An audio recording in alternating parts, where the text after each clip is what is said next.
नमस्कार, आज तक अड्डा में आपका स्वागत है। आपके साथ मैं हूं शुभांकर, मेरे साथ मेरे वरिष्ठ सहयोगी सईद अंसारी हैं। और सईद जी, आज बड़ा सीधा सवाल है, क्या ये खबर आपको परेशान नहीं करती है कि बिहार के अंदर खगड़िया में एक पुल गिरता है, 1710 करोड़ रुपए कीमत होती है और कहीं शोर नहीं नजर आ रहा।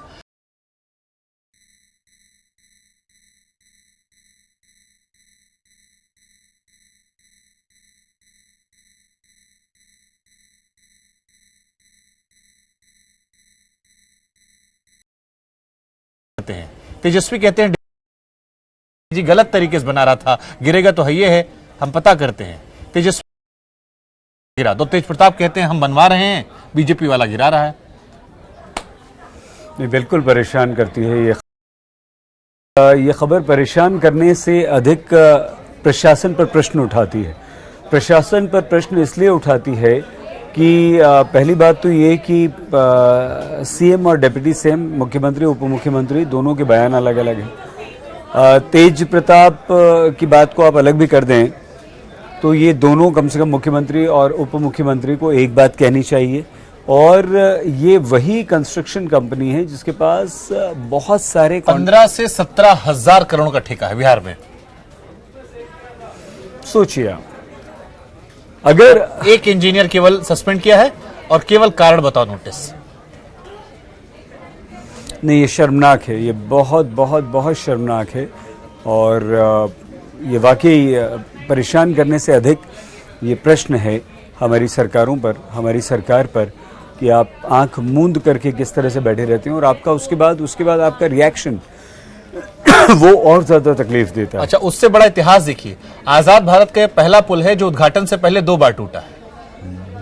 पिछली बार टूटा तब सवाल उठाए गए थे, आपकी तो पूरा भरभरा गिर गया। मुझे लगता है कि बेहतर हो गया शायद वो गिर गया, क्योंकि अगर ये बन जाता और उसके बाद होता, शायद मानो गंगा मैया ने कहा कि भाई हमने बचा लिया। आप ठीक कह रहे हैं, आप बिल्कुल ठीक कह रहे हैं कि आर्थिक क्षति तो हम सह सकते हैं, लेकिन मानवीय क्षति शायद बहुत बड़ी होती। और आप और हम यहाँ बैठकर दुखी हो रहे होते, चर्चा कर रहे होते। ये आपने बहुत गंभीर प्रश्न उठाया है और बहुत आगे की भविष्य की सोच कर शुभांकर इस बात को कही है।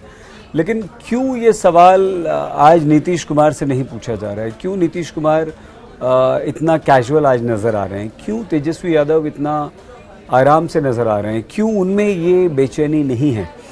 क्यों वो लोग परेशान नहीं हो रहे हैं? क्यों उन्हें 1712 करोड़ रुपए का दुख नहीं है?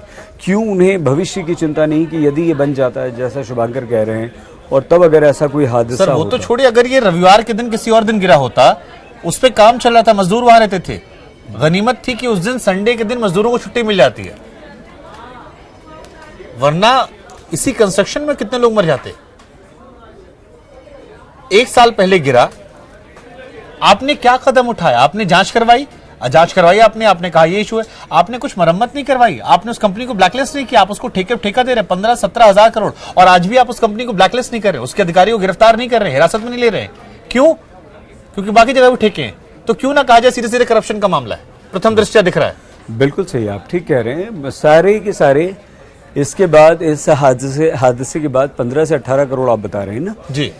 ये जितने भी कॉन्ट्रैक्ट हैं, जितने भी ठेके इस कंपनी को दिए गए हैं, वो सब तुरंत, सबसे पहला सरकार का काम ये होना चाहिए कि इनको रद्द कर दिया जाए या इनको कैंसिल कर दिया जाए, नई कंपनीज को दिया जाए, अच्छी कंपनीज को दिया जाए। कम से कम इस कंपनी को तो बिल्कुल ना दिया जाए।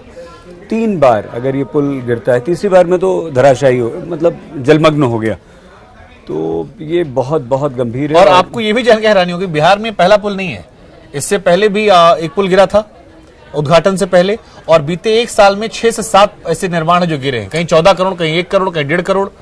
हमें शुभांकर, आप अच्छी बात और अच्छा प्रश्न आपने उठा दिया। दोस्तों, हमें एक बात समझ में नहीं आती। आप देखिए, अगर हमारे देश में, वैसे तो हमारे पूरे देश के हर कोने में, हर हिस्से में देशवासी जो हैं बड़े मेहनती हैं, पढ़े लिखे हैं, विद्वान हैं, मतलब जो भी जितने भी उन्हें संसाधन मिलते हैं उसमें वो काफ़ी पढ़ाई लिखाई करते हैं।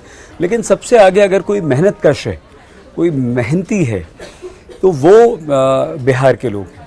अगर कोई संस्कारी है तो वो बिहार के लोग हैं। बिहार के लोगों में हमने देखा ज़बरदस्त संस्कार देखे। रास्ते में भी आपसे मिलेंगे, अपरिचित भी हैं, नहीं भी जानते हैं, अगर आप उम्र में उनसे ज़रा से बड़े हैं तो भैया करके बात करते हैं, भैया प्रणाम, भैया नमस्ते।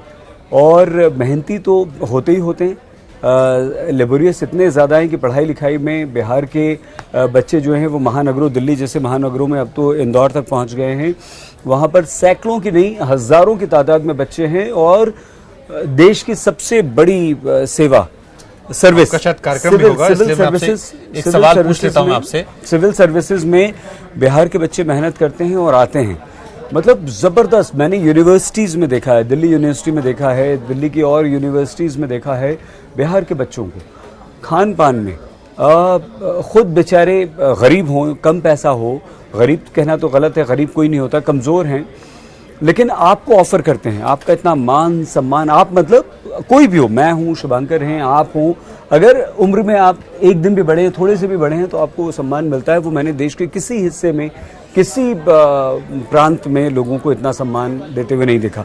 कहना हम ये चाह रहे थे कि जहाँ इतने संस्कार हैं, जहाँ इतनी लगन है, जहाँ के लोग इतने जोश व खरोश से भरे हुए हैं, जहाँ के लोग इतना डेडिकेशन के साथ किसी भी काम में भिड़ जाते हैं, वहाँ अगर सरकारें अच्छी हों, वहाँ अगर उनको संसाधन दिए जाएं, वहाँ अगर उन्हें इंफ्रास्ट्रक्चर दिया जाए, वहाँ अगर उन्हें सुविधाएं दी जाएं, पढ़ने लिखने की, कॉलेज बनाए जाएं, सड़कें बनाई जाएं, बिजली पानी सड़क के अच्छे इंतज़ाम हो, तो सोचिए वो बच्चे कितना ग्रो करेंगे, कितना आगे बढ़ेंगे। बिहार में इंडस्ट्रीज़ नहीं हैं, बिहार में पढ़ाई लिखाई की स्थिति ख़राब है, बिहार कुपोषण का शिकार है। मतलब ऐसा नहीं कि सब बुरा, हम अच्छाई यहाँ भी बहुत हैं, कभी अच्छाइयों की बात करेंगे तो अच्छाई भी गिनाएंगे, लेकिन ये बिहार के लोगों की बात हम कर रहे हैं शुभांकर।